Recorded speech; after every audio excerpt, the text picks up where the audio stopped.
right now on 5 on Your Side at 10. Let the good times roll. Mardi Gras taking over the streets of Soulard. We're there for the big celebration. We've started off the month of February for 10 straight days. We're above average. How warm it got today and why it didn't really feel that way. And also when we're going to see our next chance for snow. But first, a deadly crash in North St. Louis County. Neighbors now concerned over what they call a dangerous intersection. People need to slow down, need to be very careful out here. And we begin tonight with new information into that deadly crash on Newhall's Ferry Road. Good evening. I'm Brent Solomon.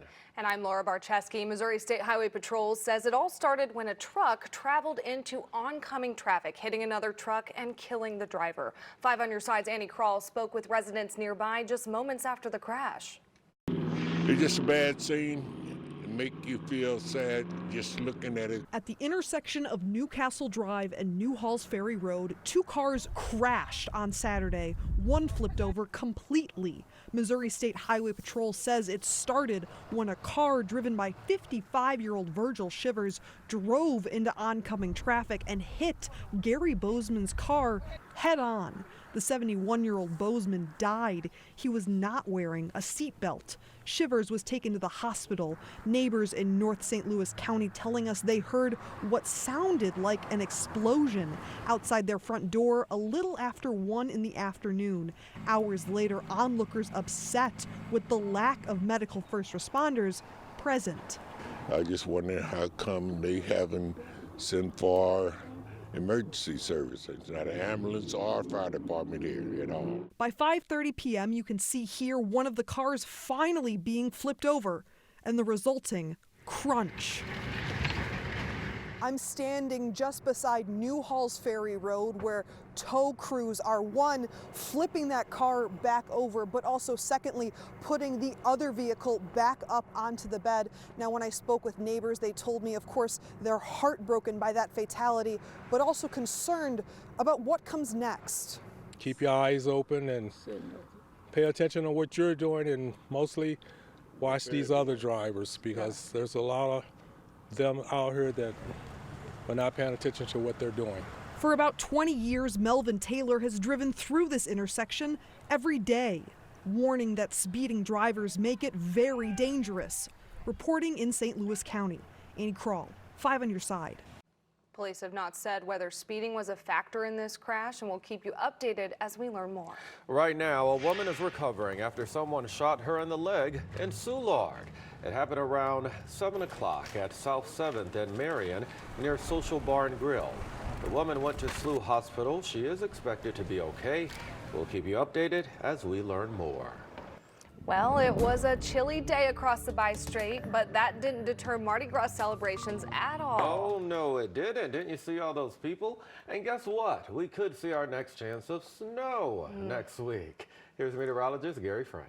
Yeah, good evening. You know, not all that bad of a day. Honestly, it was colder, but we've been kind of spoiled with 60s and 70s already this month for the first 10 days, but it was a little bit cooler than that. Right now we have clouds outside that have continued. Overall, as we look down Market Street, yep, those birds are still there. No surprise. It's 40 right now. We got a light breeze out of the north, and eventually we'll start to see some clearing. It's already in central Missouri as this whole area of clouds and rain moves away. Now, that rain really hasn't impacted us too much today. After 24 hours ago, we had showers and even a few thunderstorms to the south. But look at this mess of snow, and that's what's in store for us the next 36 to 48 hours. In fact, already winter storm warnings across Colorado, New Mexico, Texas, and both panhandles. They also lead up into right on the state line. And what that means for us is we're going to see that same system track over that area and impact us. Not tonight, though. Temps fall below freezing. We'll track that storm as it impacts our Sunday night into Monday, and who may get some accumulating snow just ahead. All right, Gary, stay close. A memorial service today for a teen shot and killed in South St. Louis last month. Today, the Crystal City community came together to support Dalton Piachek's family.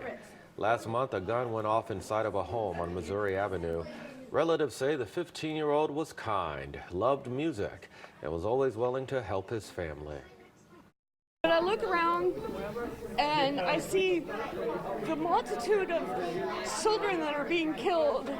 And you always think that poor family, and then it hits your own. So it just kind of tears you up.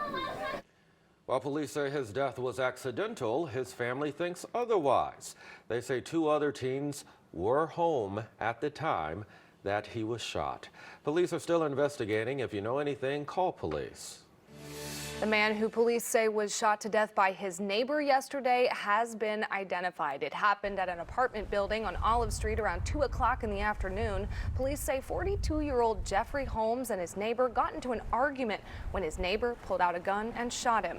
Holmes was taken to the hospital where he died. The suspect has not been identified. New information into a downtown shooting last night. The victim, a 16-year-old boy. Police say the teen was walking from a bus station at Spruce and 14th when an unknown person shot him. He went to the hospital with minor injuries. If you know anything about this one, call St. Louis Police or leave an anonymous tip with Crime Stoppers at 866-371-TIPS. A public memorial service for the first woman to represent Missouri in the U.S. Senate. Jean Carnahan was held today at Sheldon Concert Hall. She rose to the position back in 2001 after her husband was killed 3 weeks before winning the election. Family members were there this morning speaking about how she won over crowds of politicians, and personally, they'll remember her for her selflessness, grace, and constant joy. Mom, you left us a great outline, an unfinished manuscript. She expects us to blast out of here today with her example etched in your hearts. She expects us to dream big. And when you do, Jean Carnahan will be smiling. Carnahan died on January 30th. She was 90 years old.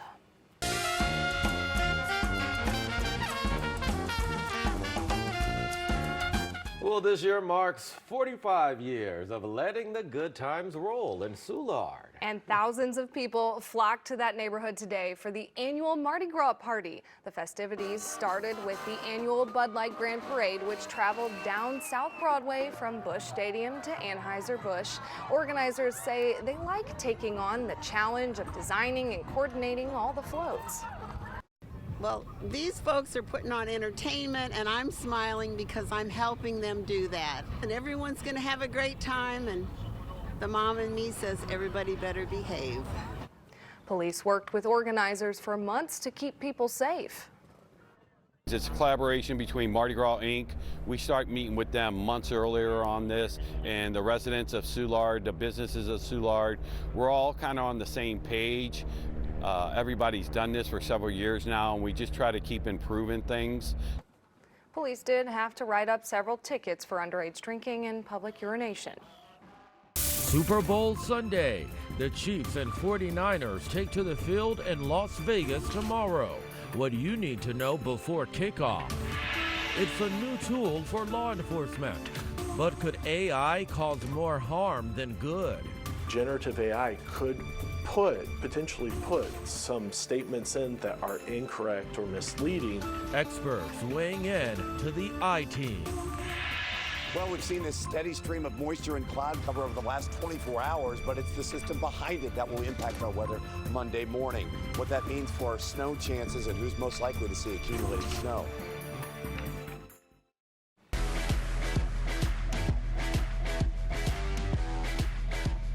Well, 24 hours from now, we'll know the winner of Super Bowl 58. Kansas City Chiefs and the San Francisco 49ers are facing off. And some music fans are wondering, will Taylor Swift make it in time? Swift's made headlines for attending multiple games to support her beau, Travis Kelce. Hours ago, she wrapped up the last leg of her Eras tour in Japan. Since Tokyo is about 17 hours ahead of Vegas, Swift is expected to arrive on time for kickoff. Well, everybody's excited about that, and it's going to be a big weekend here in the Show Me State as we cheer on the Chiefs. And if you're still looking for a Super Bowl party, there are plenty of those to choose from right here in St. Louis. Big Daddy's Bar and Grill has an all-inclusive party in Soulard planned for tomorrow. $30 will get you in for complimentary drinks. And Ballpark Village is also throwing a Super Bowl bash with several party areas, big screens, and drinks crafted for the big game. For a full list of those watch parties, just head over to KSDK.com. And we're looking ahead to a dry Sunday, but it's what's behind it that is on the way. How that may impact Monday morning's commute and where this snow is going to track. Well, we've been reporting for years now on the shortage of police officers. But in some departments, even those that are fully staffed, there's yet another problem. Many officers can spend up to half of their shift on paperwork instead of on patrol. And tonight, the I-Team's Christine Byers shows us how some departments are using artificial intelligence to change that, and why AI technology has some experts concerned. Whether it's a police report, a warrant, or a transcription of an interrogation, in St. Charles City, there's a good chance a police officer didn't write it. That's because the department is now using artificial intelligence to write routine but tedious police and court documents. If you look back through the history of law enforcement, originally we wrote reports, then we called them into some type of secretary or someone at the desk typing them out, then we started using computers. This is just the next step in it. So how does it work? Officers enter information about a case into the system, toggle the AI tool, and it will generate a document by relying on information previously entered into the system. How can you ensure that this data and everything about this program is safe? Every officer doesn't just type it in and go. They have to review everything and sign off on it. Then the sergeant has to sign off on it, then the lieutenant. So we have multiple levels of accountability built in. That means more time can be spent on patrol. For a lot of police officers, they think it's all about chasing bad guys. The reality of it is that's 2% of what we do. For us, 90 to 98% of what we do is paperwork. Other area departments are using the technology too. O'Fallon, Bridgeton, Lake St. Louis, and police in Lincoln County are all trying it out. This is a system that can enhance our proficiency, it can enhance our professionalism. Jinx says its AI program is certified by the FBI's Criminal Justice Information Services, or CJIS. It still has to be programmed. Cybersecurity expert Dave Cronister says that doesn't go far enough. CJIS is a great program to make sure that data is only accessed by authorized people. Unfortunately, it doesn't deal with the integrity or the accuracy of the information. Cronister says having officers review AI reports also isn't foolproof. Generative AI could potentially put some statements in that are incorrect or misleading. It could be missed by the officer. And he says AI can hallucinate. Let's say I say 1 + 1 is 3. And if I tell an AI program that enough, it's going to start to believe that 1 and 1 = 3. That's a hallucination. Captain Ray Floyd says the department is working through all the concerns like hallucinations with the developer of Blue Line AI. And he's got an in with him. It's his son. It was kind of a fluke. My son is a software engineer. Some of the stuff that he started doing is instead of the AI making a hallucination or adding something that may not be accurate, he has it to where it's starting to bracket if the information's not there. Floyd supervises detectives. He says he's hoping the program will someday generate leads for them to follow. I do think we're at the tip of the iceberg. I think this is going to change the way law enforcement does everything in the future. For the I-Team, Christine Byers, 5 on your side.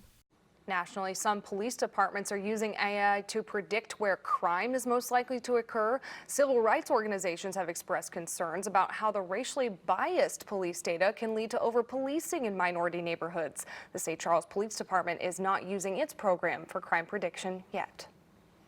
And it was a chilly and cloudy day out there as we celebrated Mardi Gras.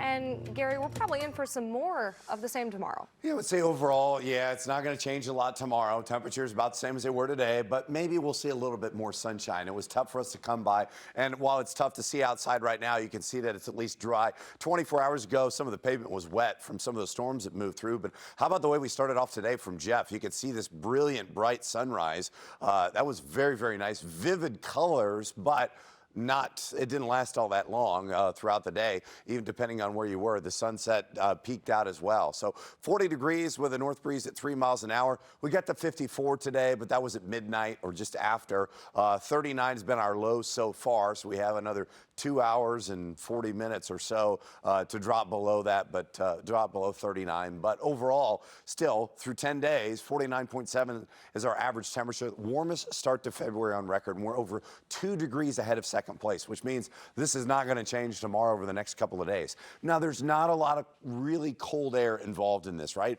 Low 30s, mid 40s, depending on where you are. And even as we zoom in, there are some spots right around freezing or just below it. That trend will continue. You can really see that in central Missouri where the clouds have separated, we're a little cooler, and that's what we're going to look at. The rain and cloud cover has stayed to the south. However, what we're going to be tracking is where does this system go? And it doesn't look like much right now, but it's more about what this does for us here, because I think overall what we're going to continue to see is the fact that, this entire area right about here, it's where does this move? Does this move a little further to the north? Well, we got a better opportunity for storms. But then if this moves a little further south, we may just be kind of on the areas to the south will be kind of on the northern edge of this. So I do think that we're going to get snow in some fashion. It's just where does this system move? Right now, I think it's trending further south. I want to show you what's going on Sunday because I really think cloud cover is just going to be with us through most of the day.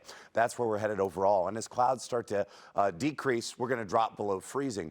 But it's like I mentioned, once that system moves closer to us, by 1 a.m. on Monday, that's when you'll start to see this settle in. Anthony will be tracking that transition from rain to snow. Notice our temperatures all above freezing at this point, but it's where does this heavy band set up? And right now, I think it's from Farmington, Potosi, Centerville. These are the areas that could get cold enough temperatures, even though it's above freezing, the snowfall rates will overcome and impact some areas in the roads for slushy roads and also into the grassy surfaces. So as far as snowfall potential, I really think it's going to be much further to the south overall. Those are areas that I think we could see a quick 1 to 2 inches at least, and maybe even higher in localized heavy bands before it starts to melt. Otherwise, it's quiet. So that rain and snow exits pretty quick. And then we're back close to 60 degrees and nothing too cold the next few days, but our average is 45. So a lot of change, not much different. And then we got that Day of Love coming up. It looks pretty pleasant on Valentine's. A little, al fresco, right? yeah, fresco. All right. Thank you, buddy. Yep. Good stuff. Corey, so what's next up in sports? We got a big Sunday tomorrow. Well, if you like hockey, I've got some good news for you. But as far as college basketball goes, not so much. We'll get into all of today's action coming up in sports. This 5 on Your Side Sports Report is sponsored by Telly Tire and Auto Centers, driving your way since 1942. After 10 days off, our vacation from hockey season finally ended today. The Blues and Sabres got together for a matinee matchup in Buffalo. The Blues aim to start their playoff push on the right foot. Jake Neighbors told us on Thursday not even he thought he'd score this much this season. Good thing he has, though. Here was his first of the day. Jordan Kyrou made it 2-1 in the second on that goal. And then Neighbors was in the right place once again for his second goal of the day. That's his 17th overall to tie for the team lead. Joel Hofer was great, stopping 33 of 34 in the 3-1 victory. Neighbors and Hofer used their week off on a trip to the Bahamas, and they certainly looked refreshed today. I was with him all break, so we were getting ready and prepared for this moment, and he obviously had a great game tonight. He's been playing really well his last, I want to say like 8 to 10 starts. It was good. We had a lot of fun. We were obviously focused in for this, the whole time we were gone for this game, and obviously knew it was a big one, so just happy to get 2 points. It was a busy Saturday on the college basketball court. Illinois was trying to pad their March resume. SLU was trying to find rare back-to-back wins, and Mizzou was looking for that elusive first SEC victory. 0-10 for the Tigers in the conference coming into tonight against Mississippi State. No Sean East again. Nice to see the students still hyped, though. Not many second-half highlights for Mizzou, so here's some first-half ones. Nick Honor, pair of triples. He led the Tigers with 15. The rest was ugly. Mississippi State hit from deep. They also dunked all over Mizzou inside and dominated on the road. Tigers go 3 of 18 from beyond the arc and get blown out at home, 75-51. They are now 0-11 in the SEC. Number 10, Illinois on the road at Michigan State. That is never an easy task. Terrence Shannon Jr. sure looks back up to full speed. He led all players with 28 points. Marcus Damas gave the Illini an 8-point lead with this shot under 8 minutes in the second half. but it wouldn't hold. Spartans shot 34 free throws today, and they fight back for the 88-80 win. Give them all the credit. They were obviously the aggressor. You're a passive, soft team when you're fouling, and obviously we fouled a lot today, so we were pretty passive. Travis Ford and SLU trying to get their second win in a row against a Philadelphia-based team. St. Joe's the opponent today. Sincere Parker was a man possessed. Look at that three. He had a career-high 34 points. Two of them came on this bucket to put SLU ahead with 11 seconds left. But St. Joe's got fouled, made the free throws, and Parker could not get a final shot up. St. Joe's beats SLU 87-86. Let's go to Villa for the Queen of Hearts Tournament Championship in girls high school basketball. Burroughs and Live for Life. This was a great game. Mariah Douglas going to clean this one up for the Bombers late. Back the other way. Amaya Manuel does the same for the Hawks. Time winding down. Live for Life down 3. They try to get a shot, but Burroughs gets the steal. Bombers go on to win 56-54. There's also a big football game tomorrow. I don't know if you guys know. I know who he's rooting for, the Kansas City Yeah, go guy. Chiefs. I kind of think it's a Chiefs sweep on the desk if I had to guess. We were Definitely. playing Usher not too long ago. We were getting ready for that That's a good halftime pregame. show. Yep. Are you tracking Taylor's plane? Oh, sure. Yeah. She's got to be halfway across the She'll Pacific make it. right I now. think she'll She's make gonna She's make already it. in the air. She's Yeah. All right, we're talking about the wrong things. Let's talk weather. We've got a lot of time. We don't, tomorrow's going to be all right. It's still slightly above average. It's just Monday morning, I think, to the south. There's going to be a band of snow somewhere. There's going to be some accumulating snow that sticks long enough for you to take pictures of it and then melts gradually throughout. And then most of us avoid that. And it stays pretty warm the next 10 days overall. But, it's going to be one of those things. We got a busy finish to the weekend. Yep. And some people won't even go to work on Monday. I wonder why. A long weekend, my friends. That's all of our time at 10. Saturday Night Live is next, and join us for Today in St. Louis tomorrow morning starting at 6. Have a good night.